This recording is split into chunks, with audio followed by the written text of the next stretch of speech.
Okay, what's this game called? Chinese champions. Very good. And this is something we're using during the summer to practice our Mandarin and English together. And we're just going to play in a very simple way. Nothing special. We're just going to look at the cards and practice some words. What do you see there? 泡泡机. What's this one?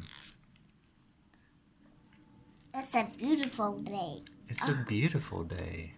Who's that? It's 营养巫婆. You have a good memory, you know? We just got these cards out yesterday and studied them one time, and she can still remember some of the names. Good job, Elisa. Thanks, Dad. And this one? It's 泡泡机. Okay. I don't know. I didn't hear Pao Pao Ji before. I thought it's called Pao Pao Chiang, but I guess Ji is a machine, so a bubble making machine. Yeah. Pao Pao Ji, Pao Pao Chiang. Yeah. Okay. Do some of your friends have a Pao Pao Ji? Yes. Did you ever have one? No. We got a Oh, yes, you did. Janice got you one. Remember that? Yes. Okay. What's it? That's pink one. Yeah, she got you a pink bubble gun. I tell her I like pink. So. Look at this one that I got. 树根树根. fa zheng. Fa zheng. A magical tree root staff. So these cards I made with paper. I cut this paper to make the artwork by myself. Do you like it? Yes. Does someone help you to make the leaves? No, I did it by myself. I cut the paper. And we've got English and simplified Chinese characters and pinyin on these cards. So you can play the game or not. You can just use them as like study flashcards. They're really cool. No, my turn. Yeah, your turn. Okay, what do you got? The magic wave. 魔法浪. Hey, did someone painted this? Yeah, there's a little hand shape on there. Hey. I like this one. Dad. Duwa, the poison frog. I want to be the poison frog. Can you go?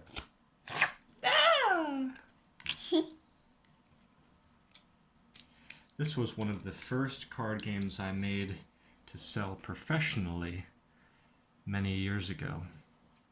Because I thought playing card games are a great way to keep learning. Enrich what you're learning, make it more fun, stay motivated, and keep learning when you're feeling like you don't really want to study in traditional ways, maybe like in the evenings after work. Here, you got to put him up here. We can't see it on the video. You got to put him up here. Look at that, huh? In China, they sometimes have these moon gates built into their parks and their pavilions. 月亮门 in Chinese. These circle-shaped doors made in stone that you can walk through. They are really cool.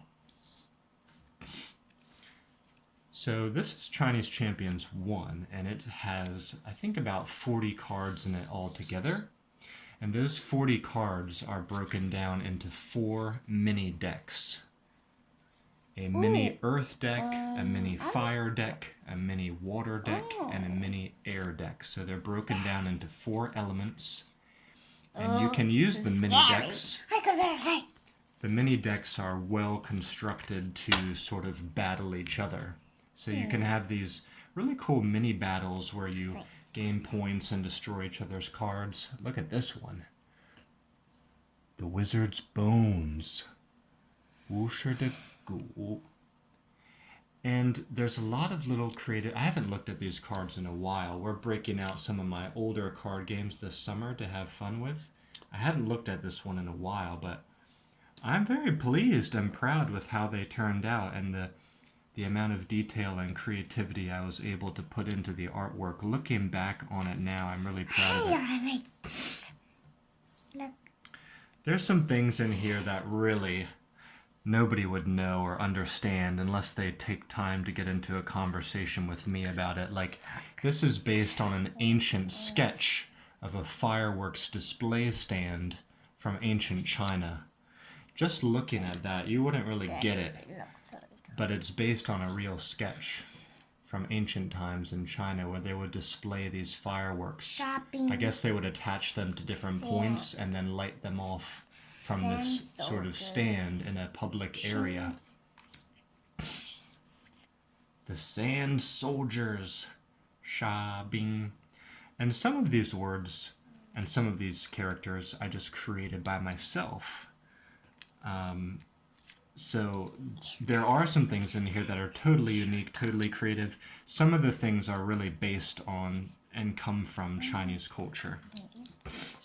Like here's the Great Wall with the fire, the beacons of fire lit to warn of invaders. Now there's 2 editions of this game. There's Chinese Champions 1 and Chinese Champions 2. Chinese Champions 2 has my travel photography as the artwork. I've traveled to a lot of places in China. I've lived in China since 2011. I'm here right now playing with my daughter Elisa, who's 3.5. She speaks Mandarin and English really well. Tell her I get this to hold on tight of this. Yeah, she's helping me to make this video today and making everything perfect. Here's one that's really creepy and cool that I'm proud of. I just created the idea of nightmare incense. If you light it and somebody smells it, they're going to have nightmares later. It's kind of like a creative, magical idea. But as you guys know, I didn't stop creating games after this one. I created many, many more. I created on average a game a year, I would say, more or less, since 2016. And I started designing more and more games that can work for you regardless of what target language you are learning. Because people said, hey Matt, this game's pretty cool, but I'm not learning Mandarin Chinese. I'm learning X language. Can you make a game for that? And I started to think, well, you know, I could spend my whole life translating one game into 1 billion different languages, or I could start making games that work for any language. And we're playing online together, not with this game, with my latest game. We're playing online every Saturday with language learners from around the world. I like this one here, Feng Mao, the crazy cat. So if you want to play some language learning games with us online sometimes, you can visit languagecardgames.com and see the upcoming schedule and sign up form there. And if you don't see your target language on the schedule, you can just email me, languagecardgames@gmail.com. Just email me, tell me what language you're after, and we can potentially work together to set up a gaming group for that. Daddy, so I want to learn about this. So I'm Which gonna one? You show it here on the video and I'll help. You want to learn about this one? Yin Yang Wu Po. What's she doing? I don't know. She's using her magical staff. Yes. So for this one, I had an idea to cut apart the Taoist yin yang symbol and flip half of it to create a unique head or a unique symbol that could be for a witch. So that's what that's all about. There's a high amount of creativity poured into here, and I think it can be really inspirational for artists, children, and students. I put a lot of my interests and inspirations into these cards. Like, I wanted to make a wild tiger card. The tiger is a very powerful symbol in China, but I made it look a little bit like Hobbes from Calvin and Hobbes. Bill Watterson always stretched out Hobbes's body when he was leaping, and I put a little bit of that inspiration right here into this picture. We've been reading a lot of Calvin and Hobbes too, haven't we? Any more cool ones that we should share? So Let's many. see. I like that Fan Chuan, the sailboat. Oh, disarm. This is to break weapons when you're battling people. If you don't like someone's weapon, you can break it with this card. This card will help protect you. Well, I guess that's it for this video. Thanks for tuning in. And if you're interested to learn Mandarin with us, we do have a Mandarin gaming group online these days. I usually join it and lead it because Mandarin is my target language. You can join us to play Heading into Language Land game online. Or you can think about picking up this game, Chinese Champions, which is specifically dedicated to the Mandarin language, and it's got a lot of Chinese culture put into it, like right here, these rice terraces. Daddy, All right. this card is mine. Mm-hmm. So Say bye-bye to the people watching. bye-bye. See you next time. See you next time. Can you say that in Chinese? See you next time.